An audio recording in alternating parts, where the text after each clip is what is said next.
Ouzou.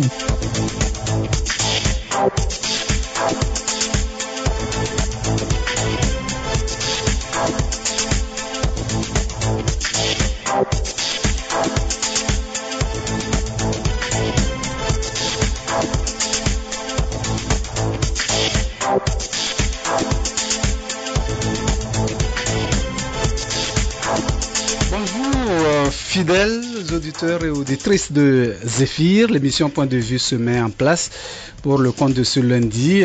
L'invité aujourd'hui est le président du Nouvel Engagement Togolais, président du groupe parlementaire Net PDP, M. Djeri Komandega Tama.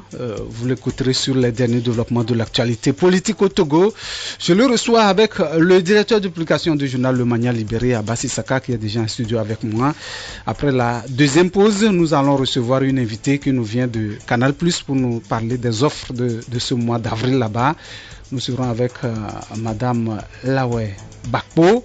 Je suis Mathieu Mozo à la présentation. Roger Telou est à la mise en onde.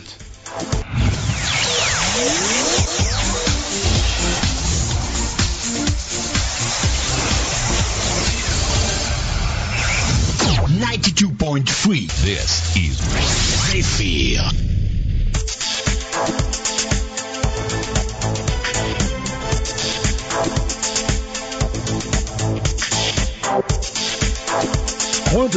Dire bonjour au président du Nouvel Engagement Togolais, qui est la présidente du groupe parlementaire Net PDP, monsieur Djeri Komandega Tama, qui est là. Bonjour président, bonjour, merci d'être là. Bonjour, désolé pour le retard, j'ai eu des contingences.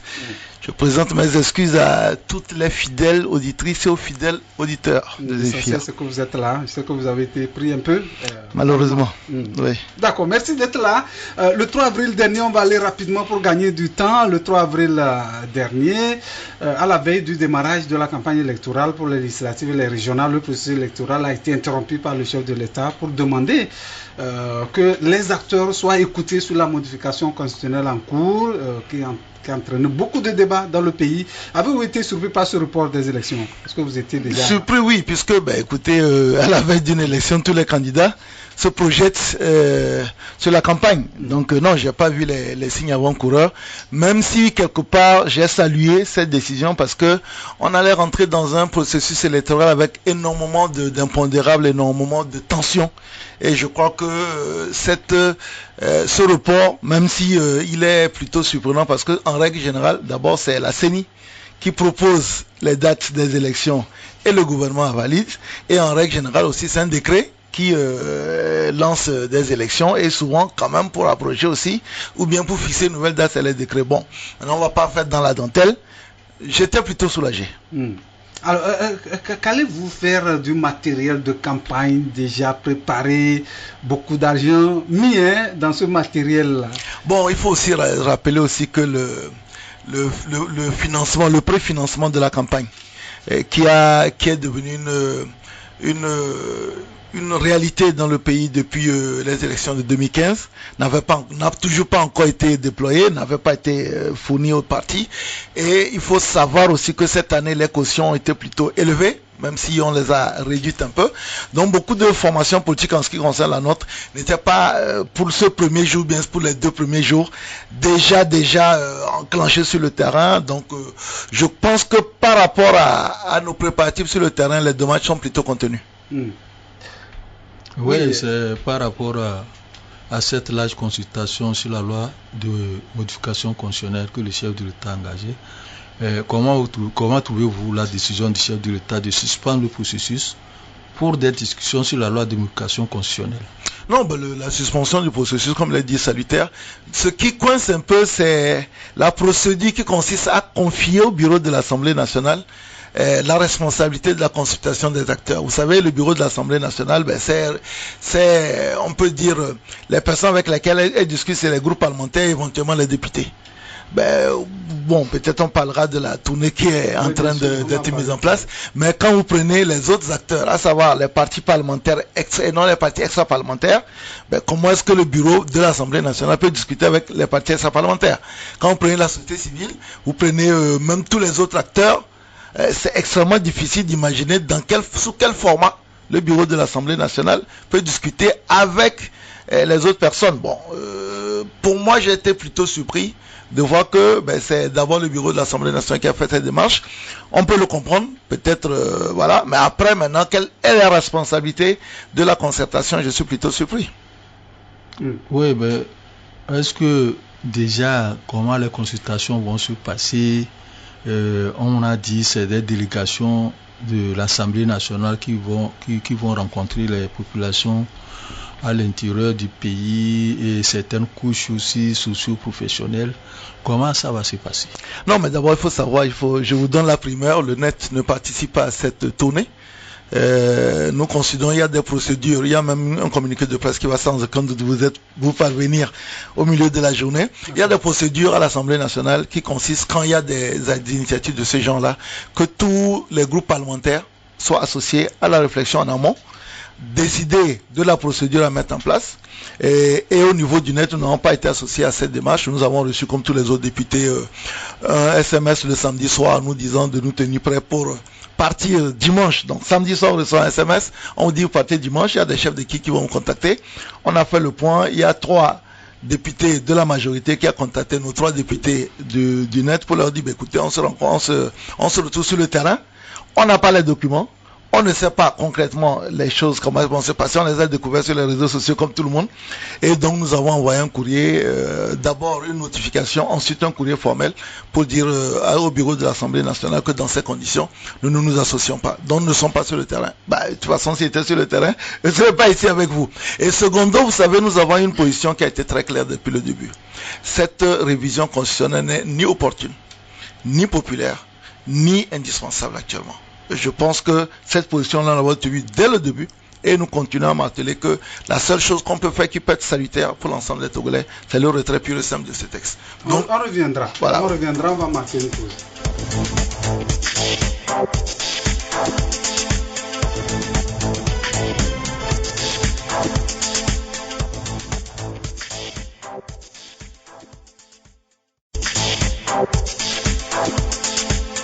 Voilà, on revient pour la suite de cette émission avec le président du Nouvel Engagement Togolais, M. Djeri Komandega Tama. Je rappelle qu'il est également le président du groupe parlementaire Net PDP. Alors, M. Djeri, vous dites que vous ne faites pas partie de ces différentes délégations qui vont aller sur le terrain rencontrer les populations. Aujourd'hui, comment auriez-vous souhaité que ces consultations se déroulent? 2 choses. Il faut partir sur le principe fondamental. Avant de faire une révision constitutionnelle, actuellement nous sommes en train de faire l'inverse. C'est-à-dire qu'avant de faire une révision constitutionnelle, quels que soient les initiateurs, que ce soit les députés, que ce soit le gouvernement, vous faites d'abord une consultation, une large consultation. Et cette large consultation, elle commence par les partis politiques. Parce que, à la limite, c'est eux qui vont mettre en application une bonne partie des dispositions. Les partis politiques, la société civile, le patronat, le monde des entreprises, la paysannerie, les chefs traditionnels, ainsi de suite. Donc vous rencontrez tout ce monde-là pour savoir en réalité à quel modèle de société, à quel type de constitution les Togolais souhaiteraient. Ça, c'est la première étape. Donc vous faites ça. Vous venez, on peut mettre en place une sorte d'assemblée constituante ou bien de commission constituante qui va donc faire une proposition de constitution, faire donc la deuxième étape, sensibiliser, informer dans les populations pour dire, nous avons écouté, voilà ce que nous proposons, et finaliser par un référendum. C'est ce qu'on fait partout quand il s'agit surtout d'une nouvelle constitution, avec une nouvelle république. Donc là, ce qu'on est en train de faire, c'est que les gens qui nous ont introduit le texte, nous avaient dit au départ que ça correspond aux aspirations du peuple. C'était ça, au fait, les réponses qu'ils ont données. Ça correspond aux aspirations du peuple. Et puis, subitement, maintenant, on dit, on va aller vers le peuple pour les écouter. Donc, au fait, la base de la proposition, c'était quoi? On s'est appuyé sur quoi pour faire cette proposition? Maintenant, on dit, on va vers le peuple. Premier élément. Le deuxième élément, c'est que, si vous voulez, je parlais tout à l'heure du bureau de l'Assemblée nationale. Si vous avez envie de faire des consultations, les premiers, c'est les partis politiques. Dieu merci, on avait monté quelque chose qui s'appelait le CPC, qui a fonctionné pendant 3 ans. Assez curieusement, même à la satisfaction de tous, parce que vous avez eu très peu de départs de CPC, on a quand même produit des bonnes choses au niveau des partis politiques. Donc aujourd'hui, on ne peut pas commencer à faire les consultations sans mettre le CPC au cœur des premières consultations. Sans compter aujourd'hui la société civile, on a vu la position courageuse que la conférence des évêques du Togo a prise. Donc je pense que aujourd'hui, si je m'en tiens aux documents que j'ai vus, les délégations vont rencontrer dans les préfectures les chefs cantons et les corps constitués, je ne sais pas ce qu'on met derrière les corps constitués, les groupes organisés plutôt, et c'est pas ce qu'on appelle les groupes derrière les groupes organisés, mais ça m'étonnerait que si par exemple vous n'associez pas les formations politiques qui ont les militants sur le terrain, que vous ayez par exemple l'échantillon le plus large possible de la population. Et quand vous allez dans une préfecture et que passez par exemple 1 heure, et un seul moment vous dites, vous allez rencontrer tout le monde, la saison pluvieuse a commencé, il est évident que l'échantillon ne sera jamais représentatif. Maintenant, reste la question, quand on dit tournée d'écoute et de, je sais plus ce qu'ils ont mis, et d'information, au fait, c'est quoi? C'est qu'on va dire aux gens, voilà, nous venons pour vous dire qu'on a une nouvelle constitution, donnez-nous vos avis. À ce niveau-là, vous pouvez être sûr que tout le monde va vous dire que, au fait, tout va bien. En fonction de la façon dont on exprime la chose. Vous pensez bien que si on réunit les chefs cantons pour leur dire, on a décidé de faire un truc, vous connaissez un chef canton qui va dire, je suis contre, d'autant plus que jusqu'à ce jour, personne en dehors des députés ne connaisse le contenu, au fait, de la proposition de modification constitutionnelle. Personne, ce texte-là n'est jamais sorti, et aujourd'hui, moi-même qui suis dans la commission des lois et qui suis député, le texte a connu tellement d'amendements que moi-même qui suis ici, je n'ai pas la moitié finale.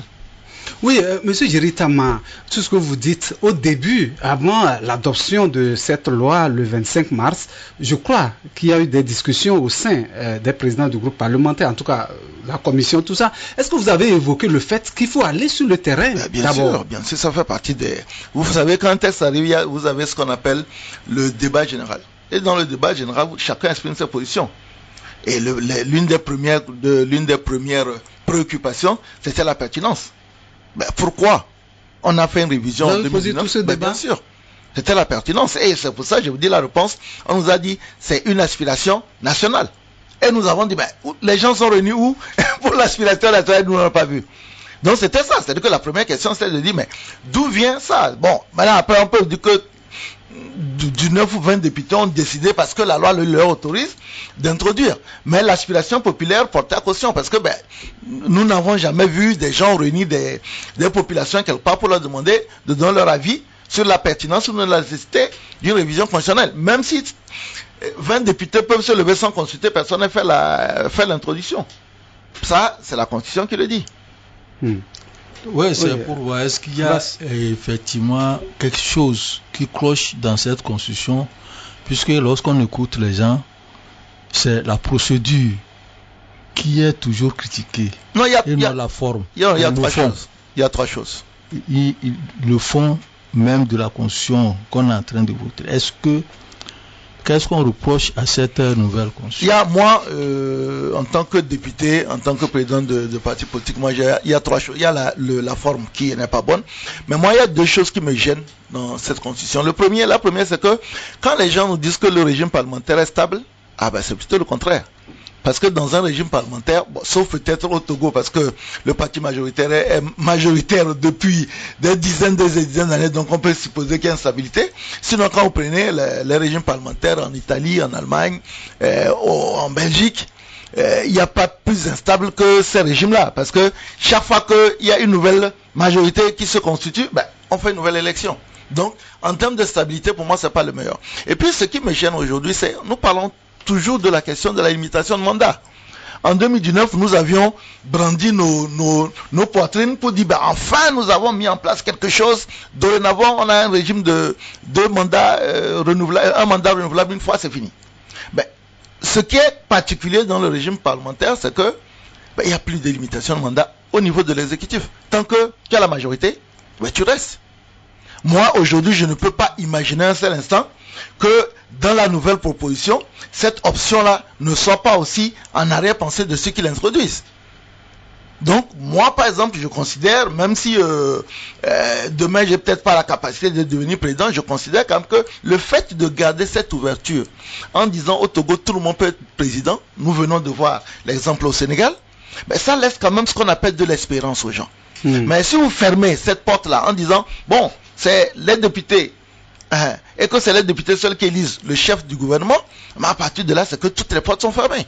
À partir de là, à la limite, on peut même se poser une question sur la raison d'être des partis politiques. Est-ce que c'est pas plutôt les portes sont ouvertes à ce niveau parce que tout le monde peut gagner je viens de dire que depuis plus de 20 ans, la dernière fois que l'opposition a gagné les élections législatives en 1993 avec le quart. Depuis la majorité qui est actuellement là, celle qui a gardé. Oui, mais est-ce que les gens ont cherché à savoir pourquoi c'est cela, pourquoi cela arrive, pourquoi l'opposition ne gagne pas? Il faut non, mais vous savez que vous êtes aussi suffisamment organisé. Non, ce que je veux dire, c'est que depuis, il y a énormément de situations conjecturelles qui font que c'est extrêmement difficile à l'opposition de gagner. Aujourd'hui, on a encore monté le nombre de sièges, on en a 113. Et puis, quand vous faites une nomenclature, vous vous rendez compte que dans beaucoup d'endroits où l'opposition a l'habitude de gagner des sièges, s'il les gagne même uniquement à ces endroits-là, ça sera compliqué. Donc, c'est pour ça que nous disons, aujourd'hui, je vous donne l'exemple du Sénégal. C'est-à-dire que le PASTEF était minoritaire à l'Assemblée nationale, mais vient de gagner une élection présidentielle.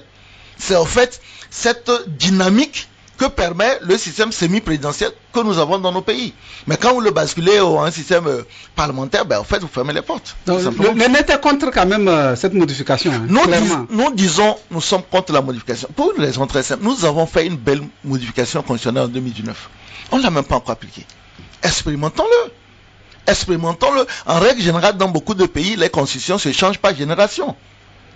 Qu'est-ce qui a fait que les mêmes personnes qui ont fait une modification constitutionnelle en 2019, qui ont applaudi, qui ont dit on a fait un bon travail, 3 ans plus tard, ou bien 4 ans plus tard, ils se lèvent et disent on change. Parce que comme je l'ai dit tout à l'heure, c'est maintenant qu'on découvre que c'est maintenant qu'on est en train d'aller vers la population, il faut prendre leur avis. Donc, sur le fond, si on veut qu'on consulte les Togolais qui disent on veut passer à un régime parlementaire, le régime parlementaire a des avantages et des inconvénients. Ce que je dis, c'est que on ne peut pas faire comme si on ne sait pas que ce type de régime ne fait plus de limitation de mandat. Mais par exemple, si on nous dit on fait un régime parlementaire, mais les mandats antérieurs sont pris en compte. Et que toute personne qui a par exemple, on met dans les dispositions transitoires, toute personne qui a déjà fait 2 mandats ne peut se présenter au poste de président du conseil. Tout le monde va applaudir. C'est pas si vous comprenez. Mais si ce n'est pas le cas, c'est qu'on va se retrouver dans une situation où on avait juste contourné les verrous constitutionnels que nous avons mis dans la constitution du 19 mai 2019, tout simplement. Il y a un auditeur des États-Unis, Roméo, toujours qui nous dit que, en principe, on devait consulter, comme vous le dites, les Togolais avant de voter cette loi, de l'introduire au Parlement. Oui, Abbas. Oui, non, c'est pour dire que, parce que je ne sais pas si vous avez eu affaire lors des débats généraux que vous avez eu à l'Assemblée nationale. Est-ce que vous avez fait ces propositions-là? Parce que lorsque vous prenez ce que les gens disent sur vous, c'est que vous faites. Vous tous vous êtes entendus pour faire les choses. Non, vous vous êtes entendus parce que vous dites quelque chose, ici les gens vous applaudissent, et après, vous allez faire autre chose. C'est-à-dire une chose et son contraire à la fois. Attendez. D'abord, le jour où il y a eu le vote à l'Assemblée nationale, le net a clairement, ce que je viens de dire là, l'a dit dans la salle. En publiant ouvertement. Beaucoup de publications du parti passent par ma page. Nous avons publié exactement ce que je viens de dire ici. Ensuite, vous savez, il y a 2 niveaux de débat. Vous avez le débat en commission et le débat en plénière. Quand vous avez déjà posé un certain nombre de questions en commission, sauf à vouloir faire mazin, vous ne reposez plus ces questions en plénière. C'est pour ça que parfois moi j'ai du mal un peu avec le fait que je fais partie de la commission des lois. Parce que quand vous avez fait un débat qui est parfois très long, c'est l'une des rares fois où on a passé quand même 2 jours à faire le débat sur le texte constitutionnel. Quand vous avez passé en commission, ça ne vaut plus la peine en réalité de revenir, et vous allez retrouver, je peux vous les retrouver si vous voulez, vous allez retrouver dans le rapport qui est présenté les questions qui ont été posées en commission. Malheureusement, ces questions-là, on ne dit pas qui et qui l'ont posé, on les énumère. Bon, ceux qui viennent de temps en temps à l'Assemblée, ils vont dire question numéro 1, question numéro 2, question numéro 3. Donc c'est un peu ça. La position de notre parti, dès le départ, n'a pas varié d'un seul iota. Mesure, pour le moment, nous avons été satisfaits de la révision constitutionnelle du 9 mai, et qu'il n'y a pas d'urgence aujourd'hui pour faire une nouvelle révision. Ça, nous avons toujours tenu ce propos-là. Il y a les propos des partis politiques. Maintenant, après, je ne vais pas rentrer là-dessus. Il y a eu toute une polémique au sujet du vote. Mais ce que je retiens, c'est que la position du parti n'a jamais varié. Vous pouvez avoir une position du parti. Après, derrière, vous pouvez avoir des députés qui ont des positions d'une façon ou d'une autre, j'en sais rien. Mais la position du parti a toujours été il n'y a pas d'opportunité ni d'urgence actuellement à aller à une nouvelle constitution. C'est pour ça que nous n'avons jamais varié. Les critiques aussi qui fusent au sein de la population, c'est que on reproche à ce Parlement d'être en fin de mandat. Est-ce que vous êtes conscient également de cela? Nous sommes conscients, vous êtes d'accord avec eux? Nous sommes conscients, sauf que notre constitution a été mal écrite. C'est-à-dire qu'il y a deux articles. Il y a l'article 144 qui vous parle d'intérim, ok, qu'on ne peut pas faire de révision en période d'intérim. Mais il y a l'article, l'alinéa 11 de l'article 59, non, 52 plutôt, qui dit que les députés restent en place jusqu'à la prise de fonction de leur remplaçant. L'ennui, c'est que il n'est pas expressément précisé que pendant cette période-là, il s'agit d'un intérim. Ça, c'est le premier élément. Le deuxième élément, moi, si je devais écrire la Constitution, j'allais préciser que pendant cette période, les députés ne légifèrent pas. Et que le gouvernement peut uniquement prendre des mesures relevantes de la loi par ordonnance. Là, on serait tranquille. Parce que quand on prenait la jurisprudence, en 2012, par exemple, quand on a reporté les élections d'une année, les députés ont continué à légiférer. Ça n'a gêné personne. En 2018, on devait faire les élections au mois de mars, on les a faites au mois de décembre. Pendant la période, les députés ont continué à légiférer, ça n'a dérangé personne. Donc, du coup, c'est de rentrer dans une sorte de jurisprudence. Parce que, justement, la Constitution n'est pas très claire là-dessus. Si on clarifiait, on n'aurait pas de problème. Donc, vous balayez du revers de la main ces critiques? Non, je dis que, personnellement, si moi, je pensais partir en fin décembre, faire les élections à partir. Mais l'ennui, c'est pour ça que je dis que l'ennui, c'est, vous savez, en droit, le diable est dans le détail. À partir du moment où ce n'est pas précisé et que vous avez une jurisprudence où on l'a fait à plusieurs reprises, c'est extrêmement difficile. Moi, je partais, s'il ne tenait qu'à moi, je pars en 2010, en décembre, et il n'y a plus de problème. Voilà. Par exemple, prenez aujourd'hui, il y a un piège qui a été tendu à tout le monde. On a fait une révision constitutionnelle, et non pas constitutionnelle, on a fait une révision de la loi portant nombre de députés. On est parti de 91 à 113. Aujourd'hui, tous les partis politiques vont aux élections sur la base des 113. Mais c'est très malin, les gens vous disent, vous contestez l'Assemblée nationale alors que vous êtes en train d'aller aux élections sur une loi que cette Assemblée, qui est supposée donc être caduque, a mise en place. C'est un piège. Bon, faites comme moi, je votais cette loi, je ne savais pas qu'il y avait un piège comme ça, mais c'est un piège parce que... Il y a aussi l'élection des membres de la CNDH. Oui, bon, ça c'est pas un problème. Je parle beaucoup plus des partis politiques. C'est-à-dire qu'aujourd'hui, si tu vas déposer ta candidature et pour aller aux élections législatives et régionales sur la base d'une loi qui a été modifiée par les députés hors de leur mandat, ben, en fait, tu te retrouves complice de la forfaiture que tu dénonces. C'est ça un peu le problème. Donc du coup aujourd'hui, ben, quand quelqu'un dit illégitime, on dit oui, mais ils ont mis en place une loi illégitime à laquelle tu participes. Revenons sur les consultations qui vont avoir lieu à partir d'aujourd'hui. C'est 3 jours, il y aura plusieurs délégations. Finalement, est-ce que ça peut permettre de trouver une bonne issue et revenir pour la relecture de Bon, de moi loi? Personnellement, je ne vois pas ce que ça peut donner. Parce que on dit tournée d'information et d'écoute. Information, donc ça veut dire qu'on va aller parler de la Constitution, je suppose, et puis écoute pour recevoir. Mais est-ce que l'échantillon est représentatif de la population togolaise? C'est ça la question.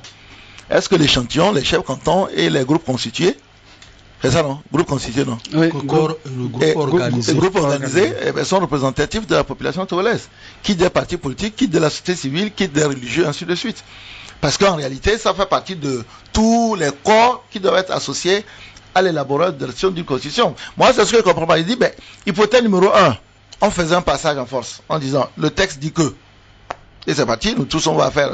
C'est pour ça, moi quand je suis sorti du 25, dans la nuit du 25 au 26, j'avais fait une publication en disant, ben, écoutez, ben, les gars, nous allons entrer dans une nouvelle constitution. C'est un fait, on y va.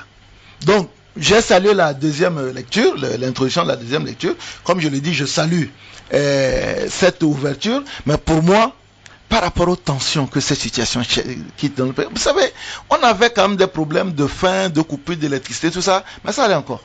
Là, c'est un problème supplémentaire qui vient rendre encore plus difficile la vie des Togolais. Moi, je pense qu'aujourd'hui, nous sommes à la veille d'une élection. Je pense que la meilleure des situations, c'est de temporiser.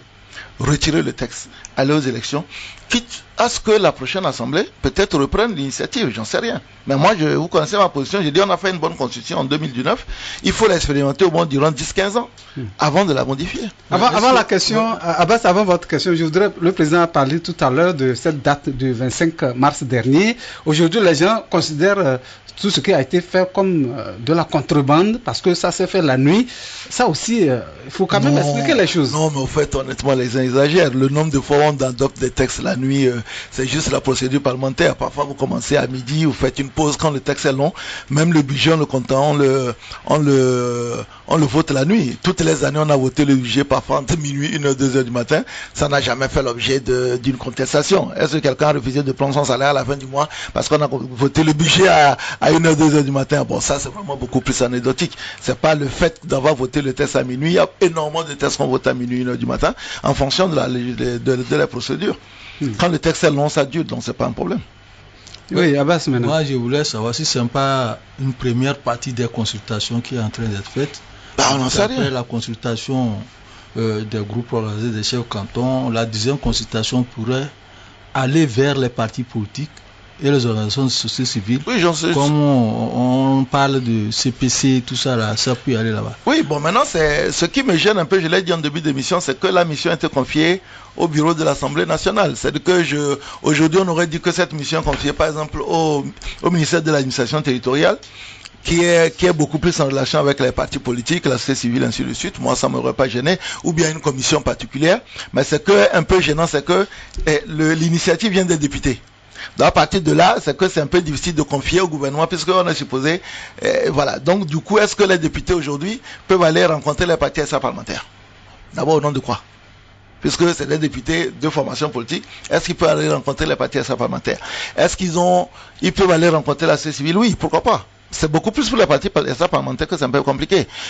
Les partis parlementaires, comme je l'ai dit, bon, nous on a fait le travail, mais moi je m'attendais à ce que après le message, le communiqué de la présidence en disant on confie au bureau le choix de faire, je m'attendais à ce que on ait, puisque aujourd'hui nous sommes la seule formation politique qui conteste le processus et même le texte, je m'attendais qu'on ait au préalable plutôt des échanges peut-être au sein de l'Assemblée nationale avant d'aller vers la population. Bon, maintenant après peut-être que ça se fait soit dans un cadre concerté, ou bien on va laisser la procédure parlementaire reçue son cours, à savoir faire des débats en commission, après en plénière, et passer à une adoption. Les deux existent. On peut se dire, ok, on est dans un cadre de concertation, on va concerter tout le monde pour voir ce qu'on peut prendre hors procédure parlementaire, ou bien alors, on fait la procédure parlementaire.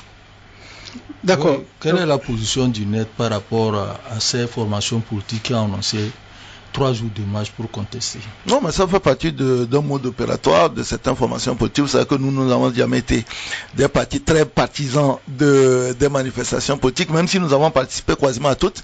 Nous pensons qu'aujourd'hui, on n'en est pas encore là parce que nous sommes parlementaires et que le débat va encore avoir lieu au niveau du Parlement. Donc nous pensons que s'il y a des moyens de blocage ou bien des moyens au moins de résistance, on peut les exprimer au niveau de l'Assemblée nationale.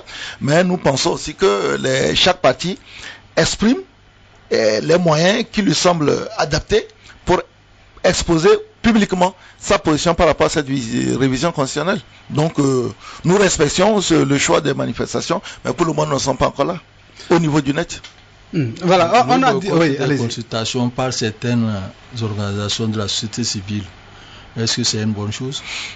Traditionnellement, le net ne considère pas que le boycott soit une bonne chose. C'est pour ça que nous, on a entendu les gens dire mais il fallait boycotter le vote, ainsi de suite. Ça n'a jamais été notre ADN. Nous pensons qu'il faut toujours être là et constater, exprimer nos positions. Bon, maintenant après, si des gens pensent qu'il y a de la solution dans le boycott, tant mieux pour eux. Nous, on ne pense pas que le boycott ait jamais réglé un problème au Togo. Oui, je reviens sur ce qui s'est passé au Parlement. On dit que lors du vote, que les députés n'avaient pas le document. Est-ce que c'est vrai? Non, c'est pas vrai. Parce qu'il faudrait quand même qu'en tant que député, vous nous éclaircissiez les choses. Vous connaissez mon franc-parler, non, tout le monde avait le document. Et que vous l'avez eu dans la salle, vous ne l'avez pas avant pour les députés ne l'avaient pas avant. Là, pour lire et relire. Non, dans la salle, là aussi, c'est une procédure qui s'est installée malheureusement depuis on a contesté. Nous, par exemple, le président du groupe parlementaire, on a l'habitude d'avoir le document, soit souvent même la veille. pour préparer quand il faut par exemple faire les discours de trucs. Mais pour toutes les lois qu'on a, les documents, les députés ont toujours eu le document le jour de la plénière, sachant qu'on a toujours un gros décalage entre l'heure prévue de la plénière et le début de la plénière. Je prends l'exemple le 25, on était supposé commencer la plénière à 10h, on l'a commencé à 15h.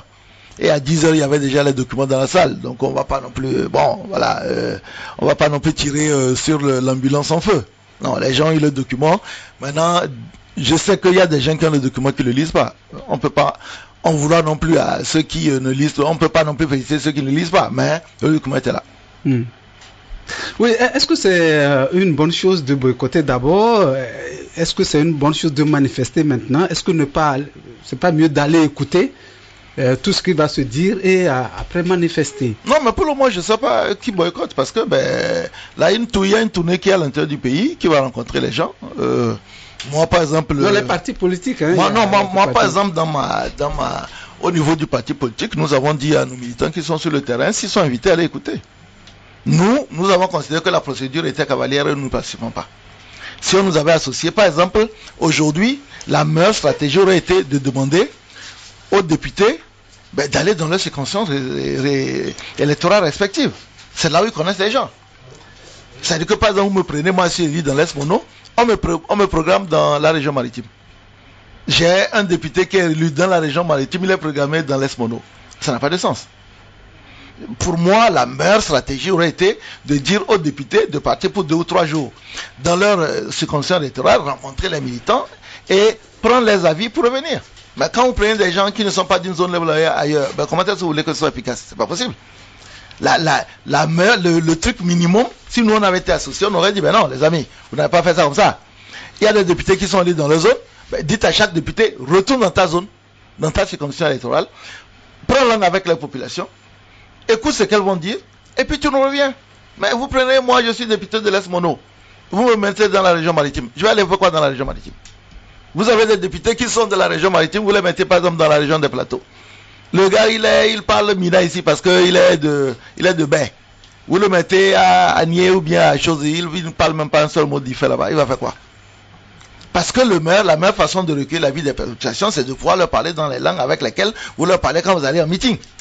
Là, vous savez que c'est un truc, moi j'ai rien compris de leur histoire là. Vous avez dit que vous avez été invité, mais vous avez décliné. Oui, non, demain, on a reçu un SMS le samedi, le dimanche, il y a des députés qui nous ont appelés pour dire vous êtes sur notre liste. On dit on ne sait même pas de quoi vous parlez, pourquoi on va s'associer. Ça n'a pas de sens. Je pense quand même que quand on est un député, on a un minimum de respectabilité. Et que on n'a même pas les documents avec lesquels on va aller sur le terrain. On nous dit c'est quand vous irez sur le terrain, on vous donnera les documents. Ça ne s'est jamais vu nulle part, c'est pas normal. Oui, mais parfois les gens aussi se posent beaucoup de questions, M. Jerry Tama. Les gens disent que vous avez toujours accompagné le parti au pouvoir, en tout cas la majorité. Pourquoi subitement, par rapport à cette loi, vous vous désengagez? Est-ce que c'est parce que les élections arrivent? Non, vous voulez tabler sur la confiance de la population? Vous savez, le net à l'Assemblée nationale, c'est quand même 39 interpellations pendant 5 ans. C'est quand même 3 propositions de loi. C'est quand même plusieurs amendements. Vous n'avez aucun député qui ait fait autant sur les législatures passées. Donc après maintenant, on dit souvent qu'il veut noyer son chien à la queue de rage. Nous avons participé aux élections de 2018 parce que depuis 2014, nous avons dit que nous ne sommes plus dans aucun regroupement. Donc n'étant dans aucun regroupement, nous n'étions pas fondés sur le mot d'ordre de boycott des gens. Donc je ne vois pas à quel moment vous avez des partis qui, parfois sur des élections, disent votez pour telle participation. Depuis 2012, à aucun moment, nous n'avons demandé d'accompagner aucune initiative du parti au pouvoir. Le simple fait d'être parti aux élections législatives de 2018 font de nous des gens qui ont accompagné. Mais d'abord, je rappelle qu'il y a beaucoup de formations politiques qui ont participé à ces élections, dont certaines sont aujourd'hui dans des regroupements de l'opposition. Donc, nous, c'est parce que nous sommes allés aux élections qu'on considère que nous avons accompagné. Sinon, je rappelle encore le fameux Covid-Gate dont tout le monde a parlé. C'est nous qui avons été à l'origine, qui avons provoqué ce fameux Covid-Gate. L'Assemblée nationale, je rappelle encore, c'est quand même 39 interpellations en 5 ans. Personne, aucun autre député n'en a fait autant. Même y compris des partis qui ont hésité à l'Assemblée nationale avant nous. Donc je ne vois pas à quel moment on nous dit nous sommes accompagnateurs. Nous sommes des centristes. Le truc des centristes, c'est quoi? Quand c'est bon, il dit c'est bon. Quand c'est mauvais, il dit c'est mauvais. Nous, malheureusement, c'est que le jour, par exemple, le gouvernement fait quelque chose, c'est bon. Quand on dit c'est bon, on dit, ah, c'est eux ça. C'est tout. Mais quand vous dites non, on ne voit pas ça. Non, personne ne voit ça. D'accord. On va marquer une pause, on revient après, et puis on va recevoir un partenaire, Yeritama, vous permettez, et puis après, on va continuer. À tout à l'heure.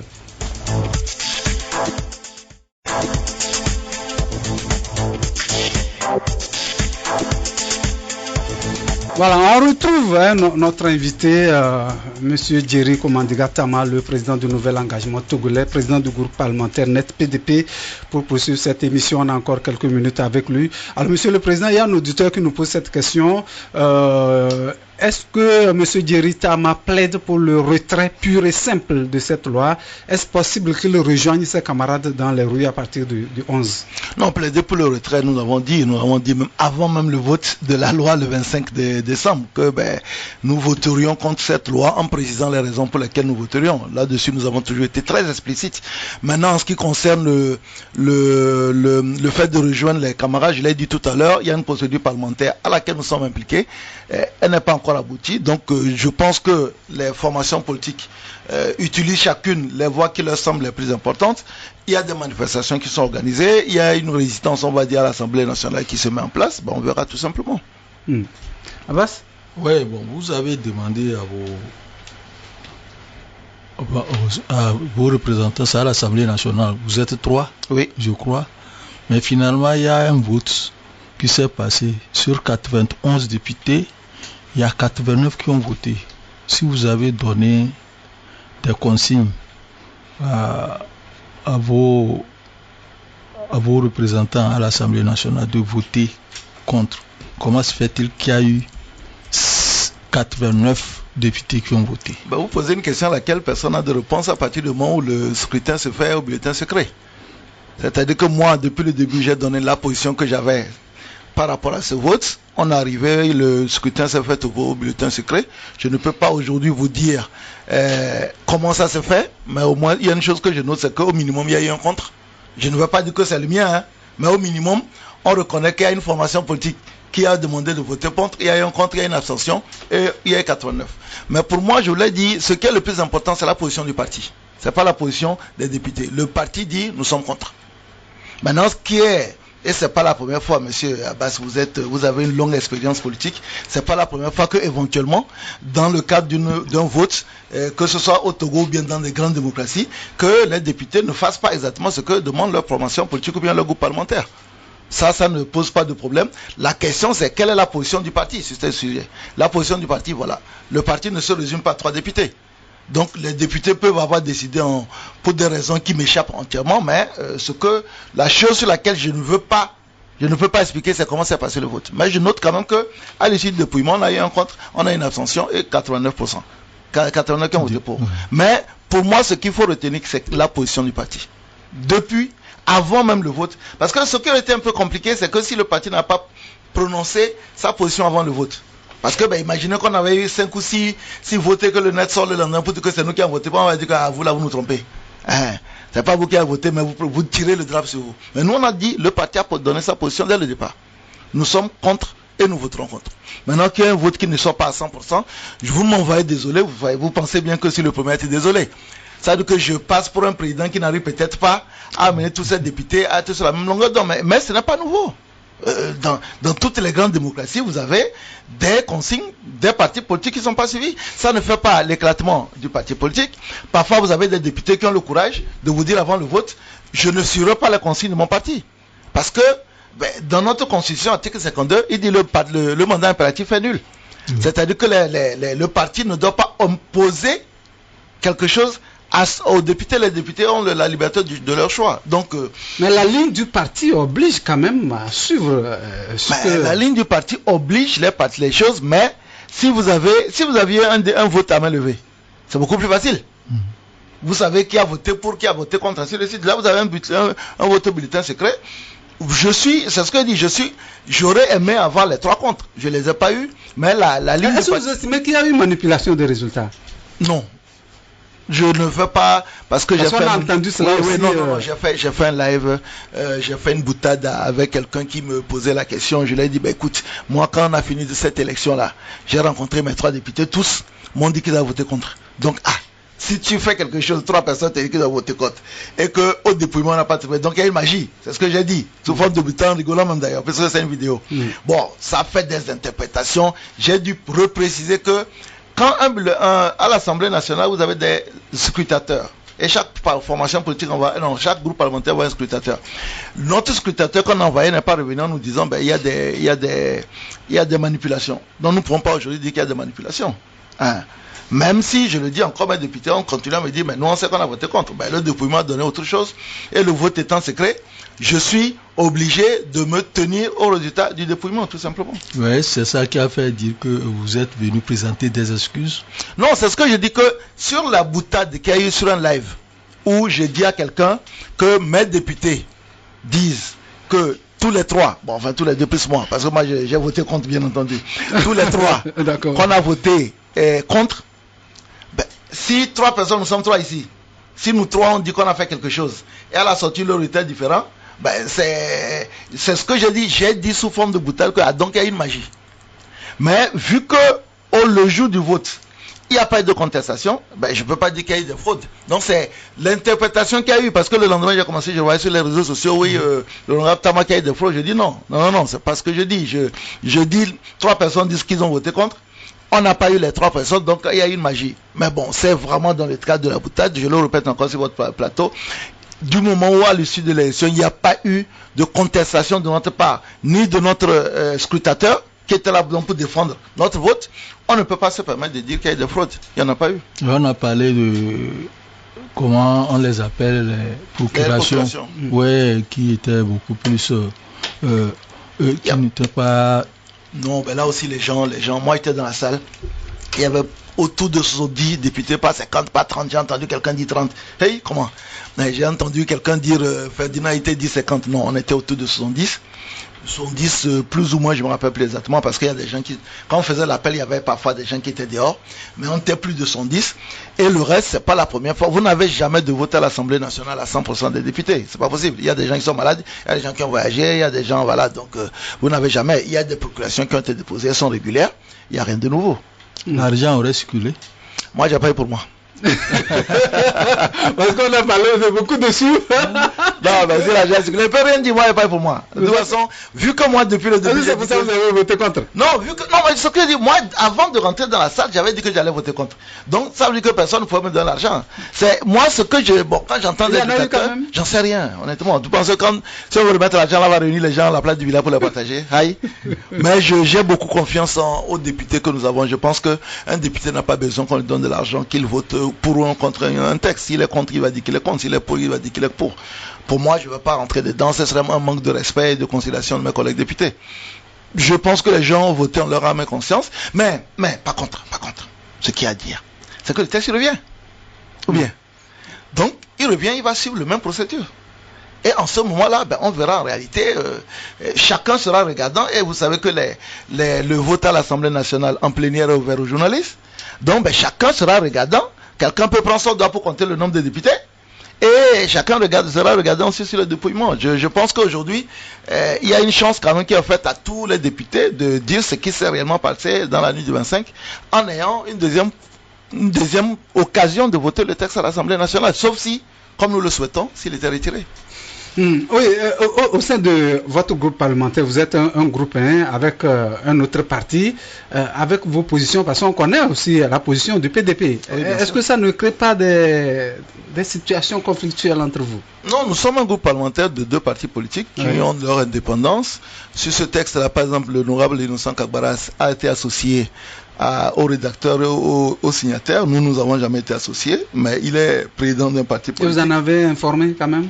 On en a discuté, peut-être pas au moment où je voulais, mais c'est pas grave. L'essentiel, c'est qu'on en a discuté. Le PDP assume entièrement ses choix.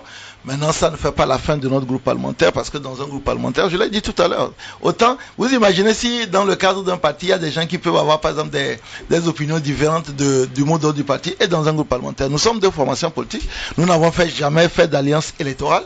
Et donc, quand on est, par exemple, à la veille d'une élection, chaque parti politique se positionne aussi par rapport à ses ambitions. Donc, si demain, on devait prendre des décisions sur un autre sujet, le groupe parlementaire ne s'est pas disloqué. Donc, on est toujours là. Sur ce sujet-là, on a des avis complètement diamétralement opposés, mais ça ne fait pas la fin du groupe parlementaire.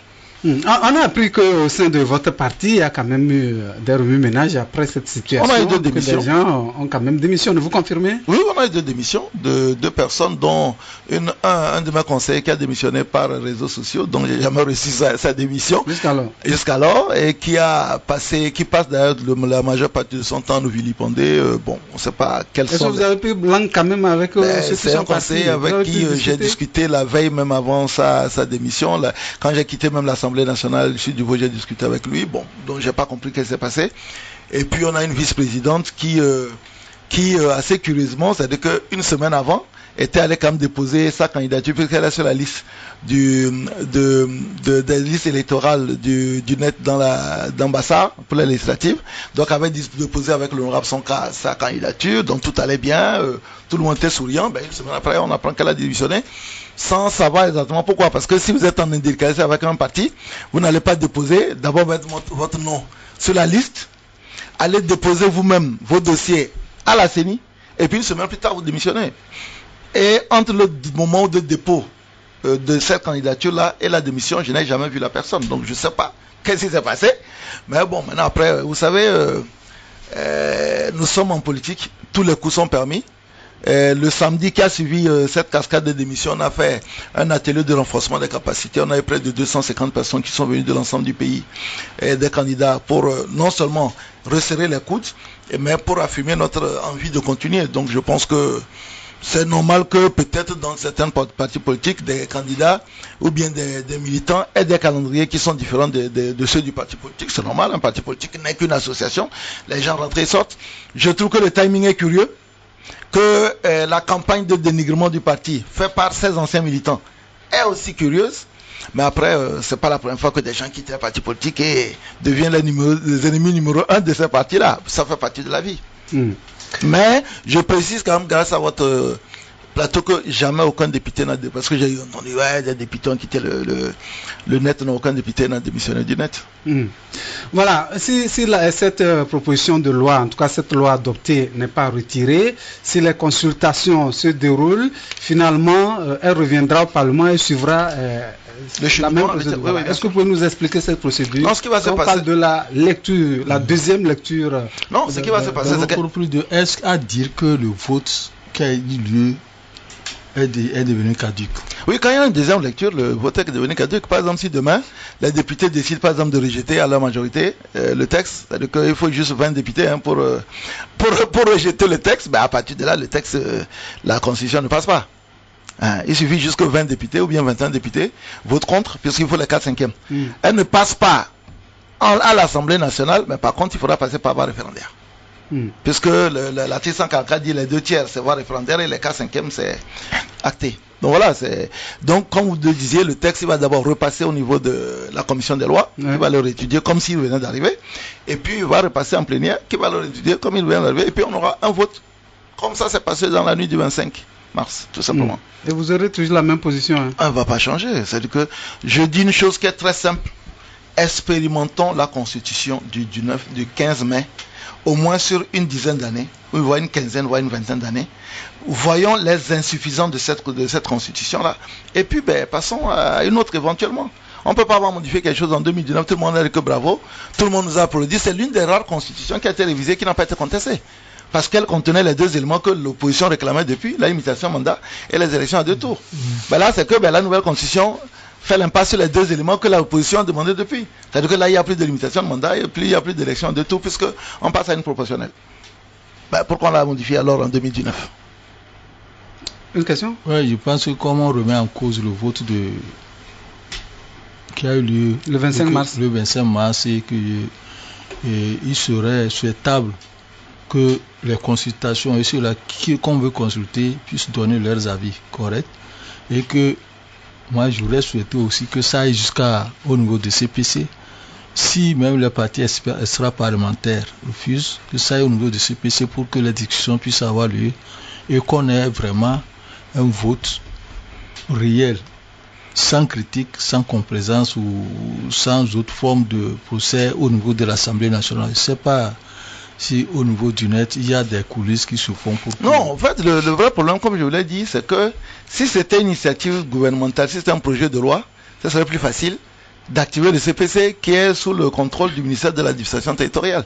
Là, on est quand même dans une entreprise parlementaire, dans une initiative parlementaire, initiée par un certain nombre de députés. Et donc, du coup, c'est extrêmement compliqué de voir par quelle alchimie les députés qui sont là, qui sont contestés par beaucoup de partis parlementaires et extra-parlementaires, vont pouvoir rencontrer les partis parlementaires au sein du CPC. Bon, on peut demander une dérogation, c'est possible, puisque ou bien faire une commission ad hoc où les députés vont à la rencontre des partis extra-parlementaires. Mais quand vous regardez aujourd'hui les positions des partis extra-parlementaires, c'est qui rejoint un peu notre position, ça va, je pense, être extrêmement compliqué d'amener les gens à dire, écoutez, nous faisons juste des amendements de la Constitution pour qu'elle puisse être votée au niveau de l'Assemblée nationale. Je ne préjuge de rien, mais je pense que ce serait un tout petit peu compliqué quand même d'amener les partis extra-parlementaires aujourd'hui qui appellent à des manifestations, d'aller s'asseoir et faire juste des propositions d'amendement. Alors, certains estiment que c'est pour, en tout cas, cette modification constitutionnelle, c'est pour permettre au chef de l'État, Faure Gnassingbé, de s'éterniser au pouvoir. Est-ce que vous êtes de cet avis, M. Djeritama? Non, moi, personnellement, vous savez, j'ai un regret. Nous avions une situation qui était une situation mais normatisée. C'est-à-dire qu'on avait une constitution qui a fait voir les élections législatives, non, les élections présidentielles 2020 qui n'ont pas été violentes. Et le président actuel avait la possibilité de se présenter encore en 2025. Et quand je regarde un peu le rapport des forces, je vois difficilement comment il aurait pu prendre, vous savez, moi je suis toujours centriste véridique, comment il aurait pu perdre les élections en 2025. Et là on crée une situation qui est une situation anxiogène, qui est une situation de conflit, ainsi de suite. Donc, est-ce que l'actuel chef de l'État veut se présenter encore? J'en sais rien. Ça peut être qu'il considère que la vie politique sera plus normatisée et qu'il y aura moins de difficultés sur son régime parlementaire. On peut peut-être avoir un cas inédit où demain, au lieu d'être... Parce que tout le monde suppose qu'il veut devenir le président du Conseil, mais que plutôt il brigue le président de la République. Et le poste de président de la République et laisser donc quelqu'un d'autre être président du Conseil, j'en sais rien. Mais ce que je déplore, c'est que nous avons fait une révision constitutionnelle, nous n'avons pas vraiment pris le temps de l'expérimenter, et là on est en train de changer. Qui vous dit que demain, si on a une nouvelle majorité à l'Assemblée nationale, que cette majorité-là n'est pas pour envie uniquement de changer de constitution si par exemple c'est l'opposition qui gagne? C'est-à-dire qu'au fait, c'est beaucoup plus l'instabilité qu'on règle. C'est-à-dire que demain, si l'opposition qui gagne, ils vont dire, écoutez, la première chose qu'on va faire, c'est de revenir à l'ancienne constitution. On ne doit pas changer la constitution comme un champ de chemise. Faisons en sorte que la constitution américaine date de je ne sais plus combien d'années. Il y a quelques amendements, mais on ne la change pas. On a toujours une séparation de pouvoir, un régime de type présidentiel. Et voilà, donc... les arguments autour ne vous convainquent pas parce qu'on a parlé qu'on se focalise trop sur le fauteuil présidentiel, que les élections présidentielles, l'élection présidentielle au Togo entraîne des violences, ça coûte trop cher. Est-ce que tous ces arguments-là ne vous convainquent pas? Vous savez, il y a beaucoup de pays dans la sous-région qui se développent très bien avec le régime présidentiel. Nous, les problèmes qu'on a aujourd'hui, ce n'est pas le régime présidentiel qui fait qu'on coupe le courant. Ce n'est pas le régime présidentiel qui fait qu'on n'a pas communiqué et on n'a pas proclamé les résultats du concours de la fonction publique. Ce n'est pas le régime présidentiel qui fait qu'on a un chômage endémique dans le pays. En fait, c'est que parfois on veut parfois expliquer une chose par son contraire. Il y a beaucoup de pays aujourd'hui qui réussissent très bien le développement en Afrique.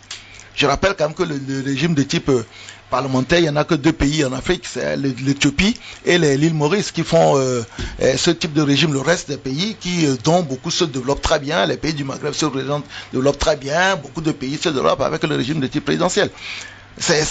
Moi j'ai entendu les gens dire la palabra. Sous la palabra, ce n'est pas le fait majoritaire. L'Assemblée nationale, c'est le fait majoritaire. Sous la palabra, ce n'est pas le fait majoritaire, c'est la gérontocratie qui décide. Donc le régime parlementaire, il tire son origine de l'Angleterre. C'est l'Angleterre qui a été le premier à l'avoir mis en place.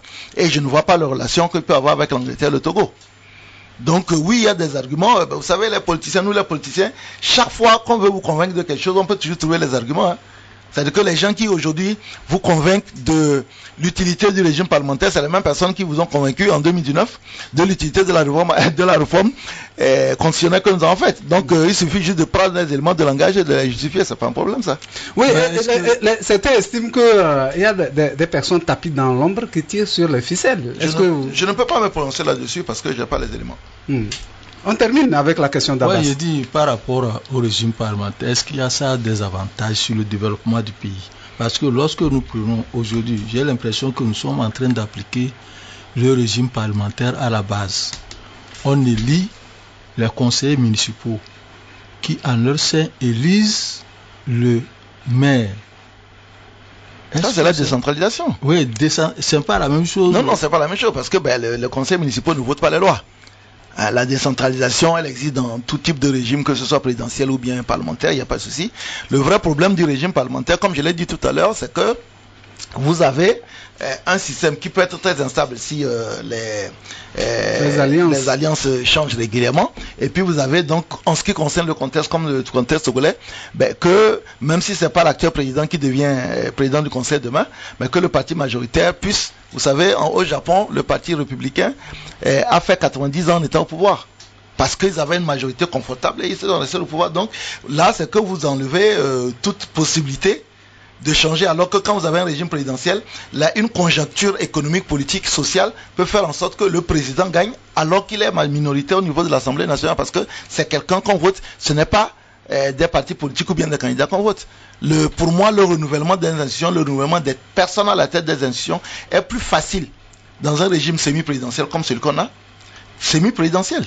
Parce qu'en réalité, au Togo, si vous êtes minoritaire à l'Assemblée nationale, que vous avez le pouvoir, vous aurez énormément de mal à gouverner parce que la plupart de vos lois viendront d'une majorité qui est au niveau de l'Assemblée nationale. Nous ne sommes pas dans un régime présidentiel, nous sommes dans un régime semi-présidentiel ou bien semi-parlementaire, les deux se disent, ou si vous n'avez pas la majorité à l'Assemblée nationale, vous aurez énormément du mal à gouverner. C'est pour ça que parfois les présidents, une fois élus, sont obligés de dissoudre l'Assemblée pour essayer de compter sur la dynamique pour avoir une nouvelle législature. On va partir, je ne sais pas si vous avez un petit mot à glisser en quelques secondes. Non, deux choses que je dois dire. La première, c'est que les Togolais doivent conserver leur sang-froid. Il faut que tous les débats qui se fassent vraiment dans la paix. Ça, c'est très important. Et puis, je pense aussi que j'invite tous les acteurs qui sont en train d'accompagner cette initiative. Nous ne sommes pas vraiment aujourd'hui dans une situation où il y a des discussions. Allons aux élections et aux thèmes sociaux. Merci beaucoup, monsieur Djeri Komandega Tama, le président du Nouvel Engagement Togolais, président du groupe parlementaire NET-PDP, qui était notre invité aujourd'hui. Merci beaucoup d'avoir accepté notre invitation. C'est moi qui vous remercie. Abbas, merci. On va se séparer ici pour aujourd'hui. Je vous remercie d'avoir suivi Point de Vue. Sur Zéphyr, je suis Mathieu Mouzo. Merci à Roger Telou pour la complicité technique. Bonjour à Océane, à Gué, à vendredi pour un numéro. Au revoir.